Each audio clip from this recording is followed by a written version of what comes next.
சில ஸ்ட்ரெஸ் எல்லாம் வந்து உண்மையாவே நமக்கு ஹெல்ப் பண்ற ஸ்ட்ரெஸ் தான். இப்போ காலையில 4 மணிக்கு ஃபிளைட்னா முன்னாள் நாள் நைட் நமக்கு ஸ்ட்ரெஸ்ஃபுல்லா இருக்கும் இல்லையா, ஐயோ காலையில எந்திரிக்கணும், அது தேவையான ஸ்ட்ரெஸ் தான். ஸோ டிப்ரெஷன் சும்மா வந்துட்டு நம்ம ஸ்ட்ரெஸ் எல்லாம் டிப்ரெஷன் சொல்றது, எங்க ஆஃபீஸ்ல என்ன ரொம்ப தொல்லை பண்றாங்க பட் டிப்ரெஷனா இருக்கு, அதெல்லாம் டிப்ரெஷன் இல்ல.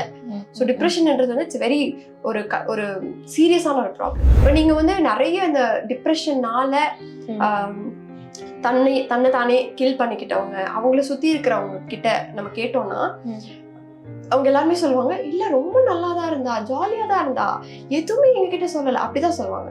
ஏன்னா உண்மையாவே டிப்ரெஷன் கோ த்ரூ பண்றவங்களுக்கு அதுதான் ஒரு சிச்சுவேஷனா இருக்கும். இப்போ என் கையை நான் அறுத்துக்கிட்டேன்னா நான் கொஞ்சம் பெட்டரா ஃபீல் பண்ணணும்ன்ற மாதிரியான ஒரு தாட்டை தான் அந்த இது கொடுக்கும். ஸோ எல்லாருமே ஒவ்வொரு மாதிரியான ஒரு இது ஃபேஸ் பண்ணுவாங்க. அந்த இது சூசைடல் தாட்ஸ் ஒருத்தவங்களுக்கு வருது, அந்த லெவல் வரைக்கும் போறாங்க அப்படின்னு.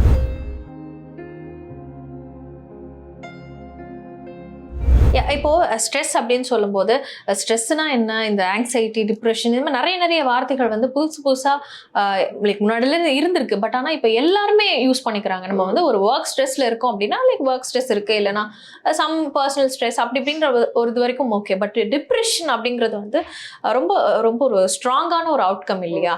ஸ்ட்ரெஸ்னா என்ன, ஆங்ஸைட்டினா என்ன, இல்லை டிப்ரெஷன்னா என்ன, இது எப்படி கேட்டகரைஸ் பண்றது? ஓகே, ஸோ 3 ஒரே விஷயம் கிடையாது, எல்லாமே வேற வேற விஷயம் தான். ஸ்ட்ரெஸ் அப்படின்னா ஸ்ட்ரெஸ்ன்றது வந்து மொமெண்டரியா இருக்கிற ஒரு விஷயம். ஓகே, அதாவது 2 வகையான ஸ்ட்ரெஸ் இருக்கும். ஒன்னு மொமெண்டரி ஸ்ட்ரெஸ், இன்னொன்னு கிரானிக் ஸ்ட்ரெஸ். ஆனா ரெண்டுமே வந்துட்டு ஒரு பீரியட் ஆஃப் டைமுக்கு தான் இருக்கும்.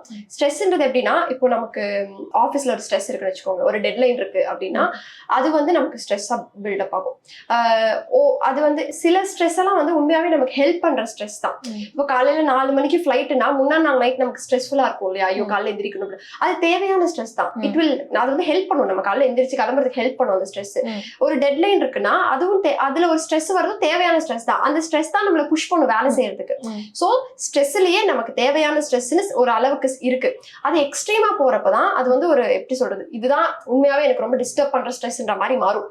சோ அந்த மாதிரி ஸ்ட்ரெஸ் வந்து ஒர்க் பிளேஸ்லயோ இல்ல வீட்லயோ நம்ம எக்ஸ்பீரியன்ஸ் பண்ணுவோம்.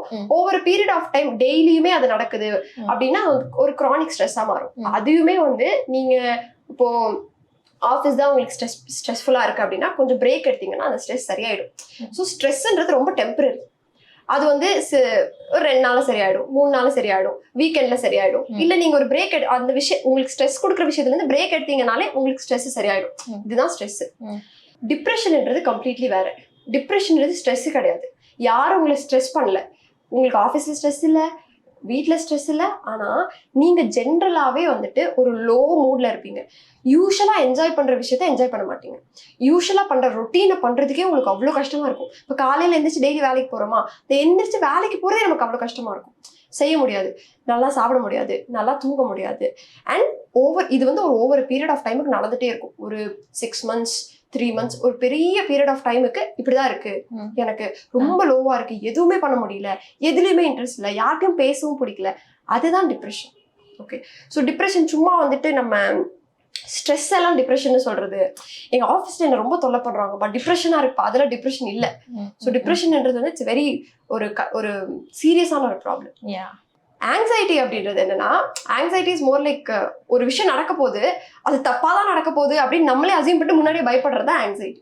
இப்போ நம்ம இப்போ இந்த இன்டர்வியூ நான் கொடுக்க வரேன் அப்படின்னா இந்த இன்டர்வியூ நல்லா போக போறது இல்லை, அவ்வளவுதான், நான் சொதப்ப போறேன், கேவலமா இருக்க போகுது அப்படின்னு நான் முன்னாடியே அசியூம் பண்ணிட்டு நான் அதுக்கு பயப்படுறேன். பாருங்க, ஒரு விஷயம் நடக்கிறதுக்கு முன்னாடியே பயப்படுவோம்ல, அதுதான் ஆங்ஸைட்டி. ஆக்சுவலா விஜய் ஆண்டனியுடைய மகள் மீராவுடைய டிமைஸ் கூட அவங்க சுத்தி இருக்கிறவங்க எல்லாருமே சொன்னது என்னன்னா, வந்து அவ்வளோ ஒரு ஹாப்பியான ஒரு சைல்டு, ரொம்ப ஜோக்கியான ஒரு சைல்டு, ஜாலியா இருப்பா, பையன் மாதிரி தான் இருப்பா, அவ எப்படின்னா கண்டிப்பா அவளுக்கு டிப்ரெஷன்லாம் கிடையவே கிடையாது அப்படின்ற மாதிரியான ஸ்கூல்ல இருக்கிறவங்களும் சரி, அவளுடைய ஃப்ரெண்ட்ஸுடைய மதர், லைக் எல்லாருமே சுத்தி இருக்கவங்க, அங்க வீட்டு வேலை செய்யறவங்க கூட ஓகே. ஸோ இந்த ஒரு சூசைடல் தாட்ஸ் வந்து எந்த ஒரு பாயிண்ட்ல ரொம்ப அது வந்து புஷ் பண்ணும்? ஸோ டிப்ரெஷன் அப்படின்றது வந்துட்டு நம்ம ஒவ்வொருத்தரும் ஒரு விதமா கோத்ரூ பண்ணுவாங்க. ஓகே, சிலர் வந்து ரொம்ப டவுனாவே பார்த்தாலே தெரியும் டவுனா இருக்காங்க, ஆனா சிலர் நல்லா ஜாலியா இருப்பாங்க. ஸோ அந்த ஒவ்வொருத்தரும் கோத்ரூ பண்ற டிப்ரெஷன் சப்ஜெக்டிவா இருக்கும் அவங்களுக்கு. சூசைடல் தாட்ஸ் அப்படின்றதுமே வந்து டிப்ரெஷனோட ஒரு சிம்டம்ஸ் தான். ஓகே, சூசைடல் தாட்ஸ் நமக்கு வருதுன்னா அது இட்ஸ் சிம்டம் ஆஃப் டிப்ரெஷன். டிப்ரெஷன்னால ஒருத்தங்க வந்து சூசைட் பண்ணிக்கிறாங்க அப்படின்னா இந்த சூசைடுமே வந்து இட்ஸ் சிம்டம் ஆஃப் டிப்ரெஷன் தான், it's an outcome of depression தான். அது வந்து சிலர்லாம் என்ன சொல்லுவாங்கன்னா சூசைட்லாம் பண்ணிக்காத, நீ சூசைட் பண்றதுலாம் பயங்கர கோலத்தனமான விஷயம் அப்பெல்லாம் பேசுவாங்க. அவங்களுக்கு அவங்க சூசைட் பண்ணிக்கிறதே வந்து ஒரு அந்த டிப்ரெஷன்னால வர ஒரு அவுட்கம், அந்த டிப்ரெஷன் கொடுக்குற ஒரு வகையான சிம்டம்னே கூட சொல்லலாம். இது பண்ணிட்டேன்னா நான் கொஞ்சம் இப்போ என் கையை நான் அறுத்துக்கிட்டேன்னா நான் கொஞ்சம் பெட்டரா ஃபீல் பண்ணணுன்ற மாதிரியான ஒரு தாட்டு தான் அந்த இது கொடுக்கும். ஸோ எல்லாருமே ஒவ்வொரு மாதிரியான ஒரு இது ஃபேஸ் பண்ணுவாங்க. அந்த இது சூசைடல் தாட்ஸ் ஒருத்தவங்களுக்கு வருது, அந்த லெவல் வரைக்கும் போறாங்க அப்படின்னா இட்ஸ் வெரி சேட் திங். நமக்கு தெரியாது அது அவங்க யார்கிட்டயும் ஷேர் பண்ண மாட்டாங்க, இல்ல அவங்க என்ன கோத்ரூ பண்றாங்க நமக்கு தெரியாது. But it's very sad thing. So இப்போ வந்து நம்ம டிப்ரெஷன் என்ன நிறைய விஷயங்கள் நம்ம பேசினாலும் பட் ஆனால் ஒரு கட்டத்துக்கு மேலே வந்து இந்த லைக் எப்படி சொல்றது இன்சோமேனியா கூட நம்ம சொல்லலாம். இல்லைன்னா வந்துட்டு அந்த ஒரு ஓவர் திங்கிங்ன்ற ப்ராசஸ் வந்து ஒரு நைட் 2 மணி மேலே ஆனால் யார் எப்படி யோசிக்கிறானே தெரியாது. இது வந்து ஒரு மென்டல் ஹெல்த்துக்கு எவ்வளவு ஒரு முக்கியமான ஒரு விஷயம். ஓவர் திங்கிங் அப்படின்றது இப்போ நான் 3 வருஷமா நான் படிக்கிற புக் எல்லாமே இதுல தான் படிக்கிறேன். ஓகே. ஏன்னா எனக்கும் அந்த ப்ராப்ளம் இருக்கும். நம்ம ரொம்ப திங்க் பண்றோமே, ரொம்ப யோசிக்கிறோமே, என்ன பண்ணலாம் ஏன் இப்படி நடக்குதுன்னு சொல்லிட்டு நான் நிறைய புக்ஸ் படிச்சேன் அதுல. ஸோ ஓவர் திங்கிங் அப்படின்றது பாத்தீங்கன்னா இப்போ ஜென்ரலா ஒரு மனுஷனுக்கு ஒரு தாட்ஸ் வருதா, ஜென்ரலா நமக்கு மைண்ட்ல தாட்ஸ் ஓடிட்டே இருக்கும். நமக்கு தாட்ஸ் ஓடுறதெல்லாம் பிரச்சனை இல்லை, நம்ம மைண்டோட வேலையே அதுதான். நமக்கு தாட்ஸ் நமக்கு ஜென்ரேட் பண்றதுதான் நம்ம மைண்டோட வேலையே.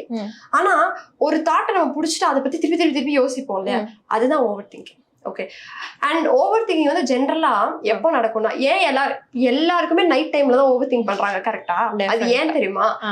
பிசிக்கல் ஆக்டிவிட்டி எப்போ இல்லையோ அப்போ மைண்ட் யோசிக்க ஆரம்பிச்சிடும். அதனாலதான் தூங்குறப்போ ரொம்ப ஓவர் திங்க் பண்றோம். ஏன்னா தூங்குறப்ப படுத்திருப்போம், ஃபுல் பாடி வந்து ரெஸ்ட்ல இருக்கும். சோ மைண்ட் ஓவர் திங்க் பண்ண ஆரம்பிச்சிடும்.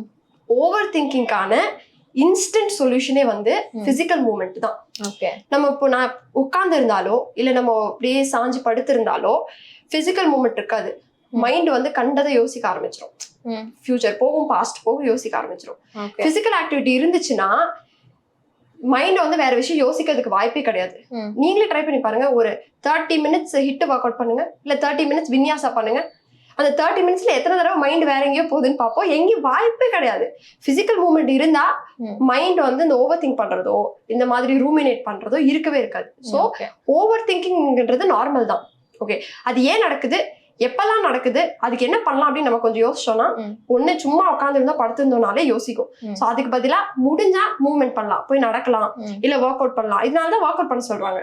இப்ப ஜிம் போறவங்க எல்லாம் ஜிம் என் வாழ்க்கையே மாத்திருச்சுன்றாங்கல்ல, இப்படிதான் மாத்தும். நம்ம மூவ்மெண்ட் பண்ண ஆரம்பிச்சிட்டோம்னாலே நம்மளோட தாட்ஸ், அந்த ஓவர் திங்கிங் இதெல்லாம் கொஞ்சம் ரெடியூஸ் ஆக ஆரம்பிச்சிடும். கொஞ்சம் டிப்ரெஸ்டான தாட்ஸ் வருதுன்னா கூட ரெடியூஸ் ஆக ஆரம்பிச்சிடும். எவ்வளவு பிசிக்கல் மூவ்மெண்ட் இருக்கோ அவ்வளோக்கு அவ்வளோ நம்மளோட மென்டல் ஹெல்த் இம்ப்ரூவ் ஆகும். ஸோ இந்த ஓவர் திங்கிங்கும் இதே தான். நம்ம எவ்வளோ பிசிக்கல் மூவ்மெண்ட் எடுத்துக்கிறோமோ அவ்வளோக்கு அவ்வளோ நம்ம மென்டல் ஹெல்த்தும் இம்ப்ரூவ் ஆகும். ஸோ முடிஞ்ச அளவுக்கு டெய்லி நம்ம ரொட்டீன்ல வந்து ஒர்க் அவுட் இதெல்லாம் இன்க்ளூட் பண்ண ட்ரை பண்ணிக்கலாம். இல்ல பிசிக்கல் மூவ்மெண்ட் என்னால பண்ண முடியலன்னா கூட நம்ம மைண்ட் ஆக்குபைடா வச்சுக்கிறதுக்கு ஏதாவது பண்ணலாம். வேலையில ஃபோக்கஸ் பண்ண ட்ரை பண்ணலாம், இல்ல வேற ஏதாவது ஒரு சின்ன இதுல ஃபோக்கஸ் பண்ண ட்ரை பண்ணலாம், ரூமை கிளீன் பண்ண ட்ரை பண்ணலாம், ஏதோ ஒண்ணு பண்ணலாம். ஆனா சும்மா உட்காந்துருந்தோம் சும்மா படுத்திருந்தோம் கண்டிப்பா மைண்ட் ஏதாவது யோசிக்க தான் செய்யும். நைட்டு தூங்க போகும்போது அப்படிதான். அதனால முடிஞ்ச அளவுக்கு இந்த போன் எல்லாம் நோண்டாம எப்படி படுத்தோடனே ஒரு நல்ல ஸ்லீப் வர்றதுக்கு என்ன பண்ணலாம் அப்படின்னு யோசிச்சோம்னாலே இந்த ஓவர் திங்கிங் வந்து நம்ம சரி பண்ணலாம். ஏன்னா ஓவர் திங்கிங் மூலமா எந்த பெனிஃபிட்டும் நம்ம கிடைக்க போகுது. நான் ஓவர் திங்க் பண்ணி இவ்வளவு சாதிச்சிட்டேன்ற மாதிரிலாம் இருக்காது. இட்ஸ் வேஸ்ட் ஆஃப் டைம் தான், waste of time and energy.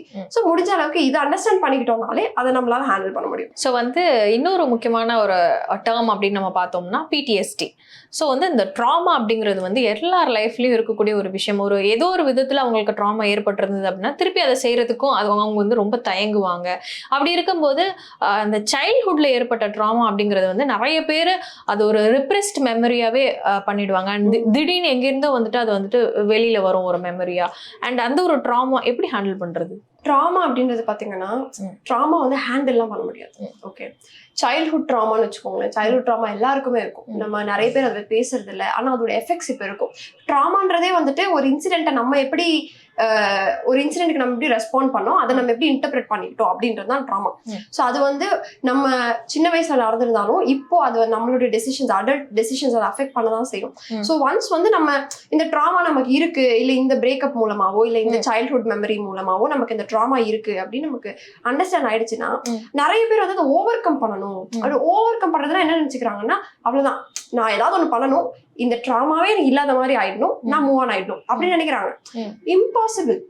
இப்போ நம்ம மைண்ட்ல வந்து 20 வருஷம் 30 வருஷம் நடந்தது எல்லாமே இருக்கும். எப்படி அது இல்லாம நீ எப்படி உன்னோட லைஃப் லீட் பண்ண முடியும்? சான்ஸே இல்லை. பட் நீ என்ன பண்றன்னா, இதுதான் தெரப்பி எடுக்கிறாங்க. தெரப்பியில் என்ன பண்ணுவாங்கன்னா, அந்த மெமரிஸை வந்து ரீவிசிட் பண்ணி அதை வந்து அது இருக்கதான் செய்யும், அது நார்மல் தான். ஓகே, நீ வந்து அது அந்த ட்ராமா மூலமா இப்போ நீ எப்படி தப்பான டெசிஷன்ஸ் எடுக்கிற, அது இப்போ உன்னை எப்படி அஃபெக்ட் பண்ணுது, அதை ஐடென்டிஃபை பண்ணி அதை சரி பண்ணுவாங்க. ஆனா அந்த ட்ராமா மூலமா நமக்கு ஒரு சேட்னஸ், ஒரு ஹர்ட் இருக்கும் இல்லையா, அது இருக்கதான் செய்யும், அது இல்லாமலாம் இருக்காது. நம்ம வந்து நம்ம லைஃப் அதை சுத்தி தான் பில்ட் பண்ணணும். இப்போ எனக்கு அது நடந்துருச்சு, இப்போ நான் என்னோட லைஃப் எப்படி ஹெல்த்தியா பில்ட் பண்றது, அதை சுத்தி நான் எப்படி ஹெல்த்தியா பில்ட் பண்றது, அதுதான் வந்து அதை தான் நம்மளால பண்ண முடியும். ஓவர் கம் அப்படின்னா நம்ம ட்ராமா இப்போ நம்ம லைஃப் டெசிஷன்ஸையும் நம்ம ஆக்ஷன்ஸையும் அஃபெக்ட் பண்ணாம இருக்கிறதுக்கு நம்ம என்ன பண்ணலாம் அப்படின்றதான் நம்ம யோசிக்க முடியுமே தவிர, அது இல்லை அது நடந்து முடிஞ்சு அது வந்து நான் மறந்துட்டு நான் மூவ் ஆன் ஆகணும் அப்படின்றது வந்து இட்ஸ் நாட் பாசிபிள். ஸோ இப்போ நார்மலைசிங் ட்ராமா அப்படின்றது நம்ம கையில் இருக்கு அப்படின்னா, இன்னொரு பக்கம் நம்ம அப்படியே போனோம்னா நமக்கு மென்டல் ஹெல்த்ல ஏதோ ஒரு ப்ராப்ளம் அப்படின்றத டாக்டர் கிட்ட போகணும் அப்படின்னாலே சுற்றி இருக்கவங்க எல்லாருமே நம்மளை வந்துட்டு என்னது இது அப்படிங்கிற மாதிரியான ஒரு விஷயம் பார்ப்பாங்க. உடம்புக்கு முடியல அப்படின்னா டாக்டர் பார்க்குற மாதிரி, அதே மாதிரி நம்மளுடைய மனசுக்கு முடியல, நம்மளுடைய யோசனைகள் எல்லாம் வேற வேற மாதிரி போகுது அப்படின்னா அதுக்கான ஒரு ப்ராப்பர் ட்ரீட்மெண்ட் எடுத்துக்கிறத ஏன் இன்னும் யாரும் நார்மலைஸ் பண்ணல? என்ன பொறுத்த வரைக்கும் நம்ம இப்போ எப்படி எதுல இருக்கோம்னா டிரான்சிஷன் ஸ்டேட்ல இருக்கோம். இதுக்கு முன்ன நம்ம சின்ன வயசுல இருக்கிறப்பல தெரப்பினா நமக்கு என்னன்னு தெரியுமா, அந்த வார்த்தையே நமக்கு தெரியாது.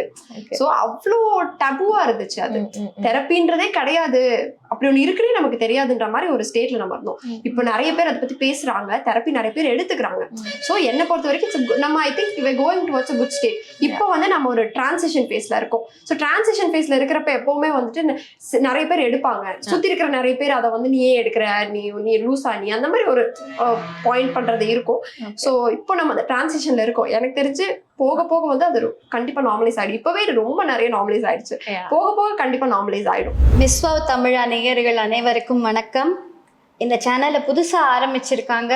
இந்த கண்டென்ட் உங்க எல்லாருக்கும் பிடிச்சா நிச்சயமா லைக் பண்ணுங்க, ஷேர் பண்ணுங்க, சப்ஸ்கிரைப் பண்ணுங்க.